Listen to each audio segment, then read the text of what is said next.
por que as forças institucionais hollywoodianas têm tanto ódio ao cristianismo. Sim. Porque isso tem uma relação direta com a natureza das coisas, sabe?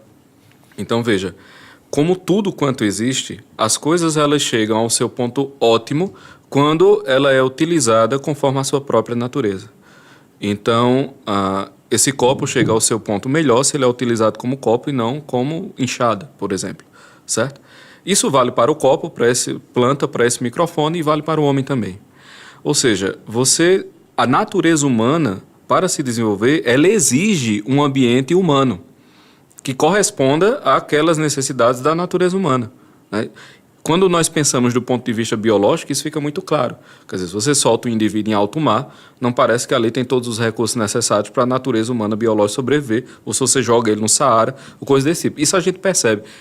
Se nós fôssemos apenas um organismo biológico, tudo ficaria mais fácil, né? Porque nós seríamos só plantas mais complicadas. Era só hidratar, botar no sol, né, dar comida e você estava bem. Uhum. Curiosamente, algumas pessoas enxergam o homem desse jeito, né? Mas a gente não é só isso. A gente tem um composto além do composto material, né? Nós temos uma alma também. E aí, qual é o ambiente necessário para sustentar não só a natureza física do homem, mas também a sua alma, a sua natureza espiritual? E aí é onde entra o problema, né?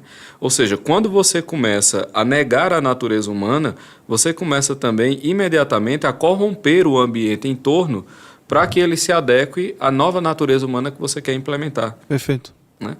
Então, assim, o que acontece, por exemplo, com os filmes, nada mais é do que uma indução e tentativa de modificação tanto da perspectiva da pessoa sobre quem ela é e sobre como o mundo funcionar, como também uma modificação do próprio mundo para se adequar à nova natureza humana que se quer implementar. Então você entra num processo de retroalimentação destrutivo em que você nega a natureza, ao mesmo tempo você destrói o mundo que iria sustentar aquela natureza real, substitui esse mundo por uma natureza falsa e induz a pessoa aqui a também abraçar uma coisa que é contrária à natureza verdadeira dela, e você fica nesse carrossel do Satanás, não sai nunca. Você fica nesse negócio. E nós estamos vivendo exatamente esse momento, né? Então, a influência sobre o meio para torná-lo humano é uma necessidade. Hoje, o mundo, eu digo sem sombra de dúvida, todas as estruturas sociais que nós temos hoje, que estão para serem implementadas, elas são de base anti-humana. Elas são contrárias à natureza humana. Inclusive, os valores passados pela indústria, pela boa parte da mídia. E é que tá, voltamos ao início. Por que é que o cristianismo é boicotado e odiado? Porque ele é um estandarte da natureza humana.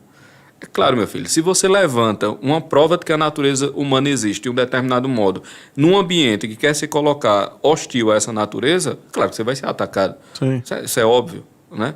Então, assim, a luta que nós vemos na mídia, a luta que nós vimos contra Jim Caviezel, né? Uhum. O cara lá que fez Nosso Senhor, é que ali, o que é o Cristo? O Cristo é o homem por excelência, et homo.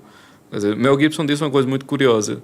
Ele fez assim, eu fiz o filme de super-herói por excelência. Exatamente isso.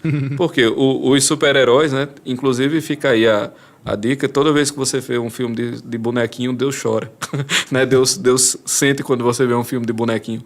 Então, veja, isso, o que são os super-heróis? São meio que projeções de uma tentativa de divinização humana.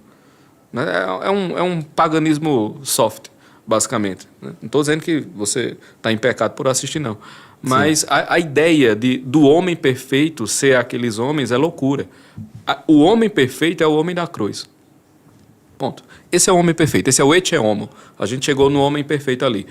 Quando o Mel Gibson faz A Paixão, ele levanta o estandarte assim, esse é o homem real. Cara, o que é que você acha que iria acontecer? Entendeu?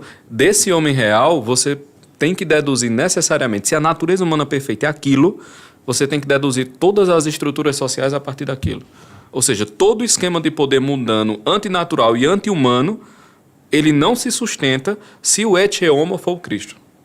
Entendeu? Então, tudo cai por terra. Tudo cai por terra, exatamente.